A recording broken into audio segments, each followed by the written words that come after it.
तो फिर भी कपड़े धोने की कैपेसिटी होती है। मतलब जो बिटिया दे रहे हैं ना विभा, इसे कपड़े धोने का बहुत शौक है। ये आप लोगों के क्या, आस पड़ोस गांव मोहल्ले सबके कपड़े धो दे और उफ तक ना करे। बाहर देखा नहीं आपने कितने कपड़े सूख रहे हैं? सब हमारी बिटिया ने ही तो धोए हैं। बस भी करो ना माँ, शर्म आ रही इतनी तारीफ सुनकर। और तो और एक दाग निकाल कर दिखाओ तो मान जाऊं। हाँ अच्छा, माफ करना बेटा, मैंने गलत समझा।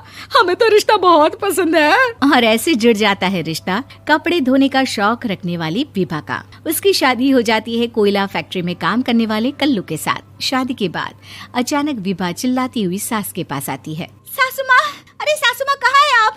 ये तो धोखा है, धोखा दिया आप लोगों ने मुझे। इसे ससुर के चक्कर के बारे में पता चल गया। अरे तो उसमें तुझे क्यों धोखा मिला है? अरे नल में पानी नहीं आता, कपड़े कैसे कब धुलेंगे? अच्छा, तू पानी नहीं आ रहा उसकी बात कर रही है? तो आपने क्या सोचा? कुछ नहीं। अच्छा, तेरी माँ ने कहा था कि कपड़े धोने का शौक है तुझे, याद आया मुझे। शौक बोलकर कपड़े धोने वाले मेरे जुनून को कम ना आके सासू माँ, कपड़ा धोना मेरा गुरूर है। तभी पति भी वहाँ आ जाता है। अभी मैंने इसे सनी देओल की फिल्म दिखाई है, उसी के डायलॉग मार रही है माँ। अच्छा सुन, साफ बता रही हूँ, पानी सुबह 4 से 6 और शाम को 10 से 12 आता है, समझी? विभा टाइमिंग सुनकर हैरान हो जाती है। ये क्या भूतों का मोहल्ला है? सुबह 4 बजे उठकर कौन कपड़े धोता है? 4 बजे टंकी में पानी जाता है, फिर सारा दिन धोना ना, किसने मना किया? अरे कैसी बात कर रही हैं? 200 लीटर की टंकी में कितने कपड़े धो लूंगी मैं? सुबह ही उठ जाऊंगी मैं। अब क्या था, विभा सुबह 4 से लेकर रात के 12 बजे तक कपड़े ही धोती रहती। एक रोज सास पड़ोस से निकलकर कहीं जा रही होती है कि साथ वाली कहती है, हाँ कल्लू की माँ, जरा ये बताओ कि 2 साड़ी है, 2 ब्लाउज और एक पेटीकोट और एक नाड़े वाला लंबा कच्छा। हाँ तो? अरे तो क्या, कितना लोगी धुलाई ये बताओ। धोबन दिख रहे हैं हम क्या? हमारे पति सरकारी नौकरी से अभी रिटायर हुए हैं और बेटा सुपरवाइजर है कोयला फैक्ट्री में। धोबन समझ रखा है हमें?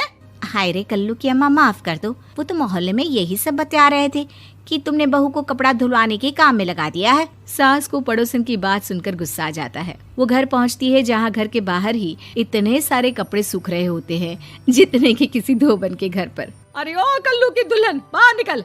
माँ जी यहीं आ जाओ, बाथरूम में चादर धो रहे हैं हम। अरे अभी हम धोते हैं, तुमको बाहर निकलो। ये आस पड़ोस वाले बोल रहे हैं कि हम बहू से कपड़े धुलवा कर उसे कपड़ा धोने वाली बना दिए हैं। अरे छोड़ो ना माँ जी, किन लोगों की बातों में आती हो?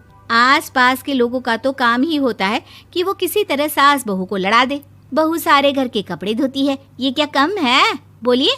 सास को भी लग जाता है कि वो बहू का ये सनकीपन नहीं छुड़वा सकती, इससे अच्छा है कि खुद ही चुप हो जाए।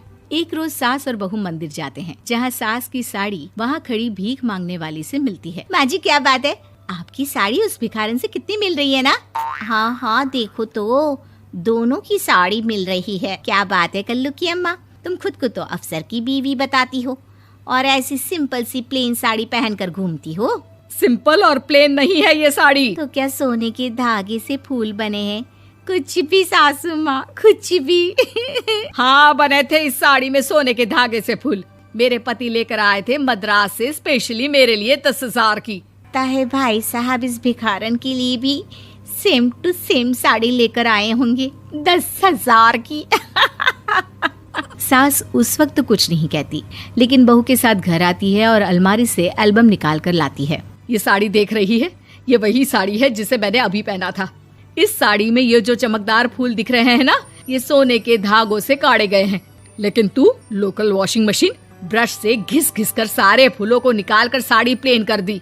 मुझे माफ कर दीजिए सासू माँ। और तो और, जब मैंने तुझे तेरी गलती के लिए कुछ नहीं कहा, लेकिन तूने तो सबके सामने मेरा मजाक ही बना दिया। क्यों? बहू को समझ में आ जाता है कि अब से उसका कपड़े धोना बंद।